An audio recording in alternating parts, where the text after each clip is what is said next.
Hello बच्चों, कैसे हैं आप लोग। मैं विश्वास करता हूं कि आप सब अपने अपने घरों में, अपने अपने परिवारों में सुरक्षित हैं और सेफ हैं और हाँ, मन लगाकर पढ़ाई पर ध्यान भी कर रहे हैं। प्यारे बच्चों, आज मैं आपके सामने आया हूं 7th क्लास की मॉरल बुक के साथ। मेरे पास 7th क्लास की मॉरल बुक है और आज इसमें से मैं शेयर करूंगा लेसन नंबर 3, जिसका टाइटल है why friendship is important. Why friendship is important. प्यारे बच्चों, हम सब जानते हैं कि हर इंसान के जीवन में दोस्ती, फ्रेंडशिप एक बहुत बड़े मायने रखती है और हम इस दोस्ती को अपने भविष्य में, अपने आगे के जीवन में इसे मेंटेन करना चाहते हैं, इसे और बेहतर बनाना चाहते हैं। हम इसे खराब नहीं करना चाहते और हाँ, हम अपने जीवन में अच्छे दोस्तों का चयन करते हैं, अच्छे दोस्तों का चुनाव करते हैं और साथ ही मैं यकीन करता हूं कि आप भी एक अच्छे दोस्त हैं, आप भी एक अच्छे मित्र हैं। सो आइए इस किताब से मैं आपके साथ शेयर करूंगा let's learn how to build a maintain friendly relationship. I repeat, let's learn how to build and maintain a friendly relationship. इस लेसन के अंदर ये बताया गया है कि कैसे हम एक अच्छी दोस्ती को निभाने के लिए, एक अच्छे रिश्ते को बनाने के लिए हम उसे, अपनी दोस्ती को कैसे मेंटेन करके रख सकते हैं। इस लेसन नंबर 3 में 2 मित्रों की कहानी है जो कि हमारे हिंदुस्तान के इतिहास से रिलेटेड है। लॉर्ड कृष्णा का नाम आपने सुना होगा और हाँ, उनके परम मित्र सुदामा का नाम भी आपने सुना होगा। ये स्टोरी उन्हीं दोनों मित्रों की है। लॉर्ड कृष्णा और सुदामा बचपन से ही बहुत अच्छे दोस्त थे, बहुत अच्छे मित्र थे। दोनों साथ साथ रहते थे, खेलते थे और हर खुशी को वो एक दूसरे के साथ शेयर करते थे। दोनों को एक दूसरे की संगत बहुत पसंद थी।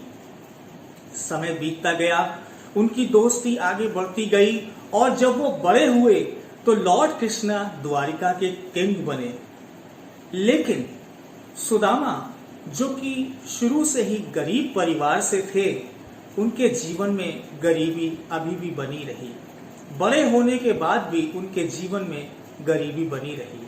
कृष्णा बड़े होकर के द्वारिका के राजा बने, लेकिन सुदामा अभी भी गरीबी में संघर्ष कर रहे थे। सुदामा के परिवार में उनकी पत्नी और उनके बच्चे बहुत ही बुरे दौर से गुजर रहे थे। गरीबी का संकट उनके ऊपर छाया हुआ था और यहाँ तक कि उन्हें भूखे भी रहना पड़ता था। लेकिन सुदामा एक ईश्वर भक्त इंसान थे, एक भक्त मनुष्य थे, सच्चे और ईमानदार व्यक्ति थे, खुददार व्यक्ति थे। ये सुदामा की क्वालिटी थी और इसीलिए वो कभी भी किसी से कोई हेल्प नहीं मांगते थे। उन्हें दूसरों से हेल्प मांगना बड़ी शर्मिंदगी महसूस होती थी। अगर वो किसी से हेल्प लें तो वो बहुत शर्मिंदा होते थे। उनका स्वाभिमान, उनकी खुददारी, उनकी ईमानदारी उन्हें ऐसे मजबूती से बनाए रखती थी कि वो किसी से मदद भी नहीं मांगते थे। लेकिन अब जबकि उनके घर में उनकी पत्नी और बच्चे भी गरीबी के दौर से गुजरने लगे, भूखों रहना पड़ रहा था, बड़ा मुश्किल दौर चल रहा था, तब सुदामा की पत्नी ने सुदामा से कहा कि देखो, तुम्हारे फ्रेंड, तुम्हारे बचपन के मित्र अब वो द्वारिका के राजा बन चुके हैं, कितने अमीर हैं, वो किंग हैं। क्यों ना तुम उनसे मिलो और अपनी परेशानी उनको बताओ। वो जरूर तुम्हारी हेल्प करेंगे। जब तुम उनसे मिलोगे तो वो जरूर तुम्हारी मदद करेंगे और इस प्रकार से हमारे दिन संभल जाएंगे। लेकिन मैंने आपको बताया कि सुदामा एक खुददार व्यक्ति थे। वो किसी से हेल्प नहीं मांगना चाहते थे। बहुत ईमानदार, एक ईश्वर भक्त इंसान थे वो। उन्हें बड़ी शर्मिंदगी महसूस होती थी अगर किसी से उनको हेल्प लेनी पड़े। लेकिन सुदामा की पत्नी ने उनको इंसिस्ट किया, बार बार उनसे कहा और आखिरकार अपनी पत्नी के इंसिस्ट किए जाने के द्वारा वो राजी हो गए कि वो अपने मित्र कृष्णा से मिलने जाएंगे। जब वो जाने की तैयारी करने लगे तब उनके मन में ये ख्याल आया कि इतने लंबे अरसे के बाद मैं अपने मित्र से मिलने जा रहा हूँ और खाली हाथ जाऊं, ये अच्छा नहीं है। मुझे जरूर कोई ना कोई गिफ्ट अपने साथ लेके जाना चाहिए था, लेकिन अफसोस मेरे पास कृष्णा को देने के लिए कोई गिफ्ट नहीं है। सुदामा की पत्नी ने कुछ भुने हुए पफ्ड राइस यानी कुछ भुने हुए चावल, करीब एक मुट्ठी भर चावल जो थे वो एक कपड़े की पोटली में बांध दिए और एक कपड़े का बैग उन्हें दे दिया। वो अपने कांधे पर टांग कर अपने मित्र कृष्णा से मिलने चल दिए। जब वो द्वारका में पहुंचे तो द्वारका का वैभव देखकर, वहां की चमक धमक देखकर, लॉर्ड कृष्णा का वो राज्य साम्राज्य देख करके वो बहुत चकित रह गए और अपने आप को बहुत ही छोटा महसूस करने लगे।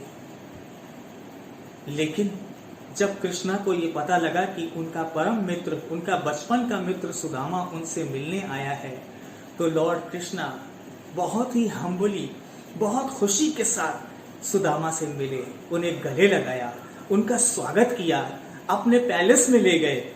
वहां उनको एक बहुत अच्छी सी चेयर पर बैठाया, बहुत ही शोभायमान कुर्सी पर बैठाया और उनकी बहुत सेवा की, उनका बहुत सत्कार किया। इस बात को देख करके सुदामा बहुत चकित थे, बहुत ज्यादा आश्चर्य में थे कि ये मैं कहाँ आ गया। मेरा मित्र आज राजा बन चुका है और मैं कितना छोटा महसूस कर रहा हूँ। जो चावल, वो भुने हुए चावल अपने मित्र को देने के लिए लाए थे, अब वो सोचने लगे कि क्या ये उचित होगा कि मैं अपनी पोटली खोलकर उसमें से वो मुट्ठी भर चावल अपने दोस्त को गिफ्ट करूं। बहुत असमंजस में पड़ गए। मैं ये चावल जो भुने हुए घर से लाया हूं अपने दोस्त को दूं या ना दूं, ये असमंजस में पड़ गए। लेकिन लॉर्ड कृष्णा ने इस बात को भांप लिया और समझ लिया और तब उन्होंने सुदामा से कहा, इस कपड़े की पोटली में क्या है जो तुम मेरे लिए लाए हो? मुझे यकीन है कि हाँ, तुम मेरे ही लिए कुछ लेकर आए हो। और तब बड़ा संकोच करते हुए, बड़े ही घबराते हुए वो कपड़े की पोटली खोलकर वो मुट्ठी भर भुने हुए चावल वो कृष्णा को देते हैं और कृष्णा उन्हें दोनों ही हाथों से बड़े प्यार से एक्सेप्ट करते हैं और उन्हें खाते हैं और कृष्णा को बहुत खुशी महसूस होती है, बहुत अच्छा लगता है।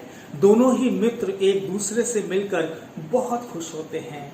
सुदामा का बड़ा आदर सत्कार और सम्मान वहां पर किया जाता है। सुदामा बहुत खुश होता है और जब वो अपने मित्र कृष्णा से मिल लेते हैं, उसके बाद फिर वो अपने घर वापस जाने के लिए रवाना होते हैं। जब वो अपने घर वापस जाते हैं तो अभी घर पहुंचे ही नहीं थे कि दूर से ही देखते हैं कि अरे ये अद्भुत, ये क्या हो गया? मेरी तो यहाँ पर एक छोटी सी झोपड़ी थी, लेकिन वहां पर तो बहुत ही आलीशान मकान तैयार हो गया है। ये कैसे संभव हो गया?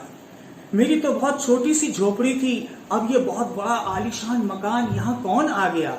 सुदामा उस तरफ आगे बढ़ते हैं और जैसे ही वहां पर दाखिल होते हैं, अंदर पहुंचते हैं तो देखते हैं सुदामा के बच्चे, सुदामा की पत्नी बहुत खुश हैं और नए नए कपड़े पहने हुए हैं, बड़े ही सुंदर, बड़े ही वैभव वाले कपड़े जो बड़े अमीर लोग पहनते हैं, वो कपड़े वो बच्चे और उसकी पत्नी पहने हुए थे। सुदामा बहुत खुश हुआ।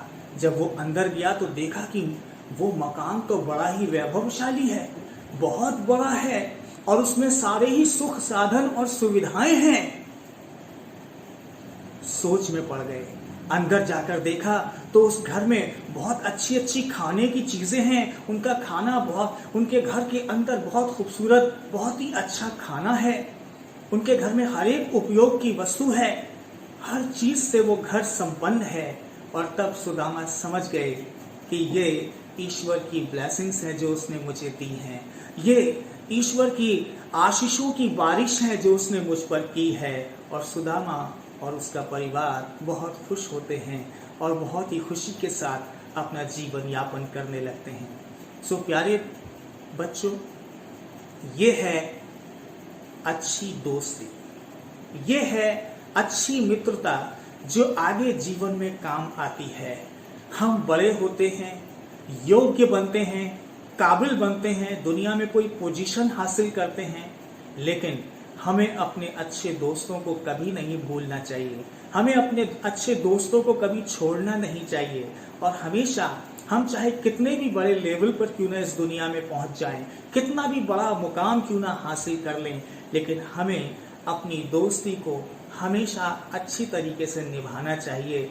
अपने दोस्तों से प्यार करना चाहिए, उनकी कदर करनी चाहिए और मौके पर उनकी मदद, उनकी हेल्प ज़रूर करनी चाहिए। तो प्यारे बच्चों, कैसी लगी आपको ये स्टोरी?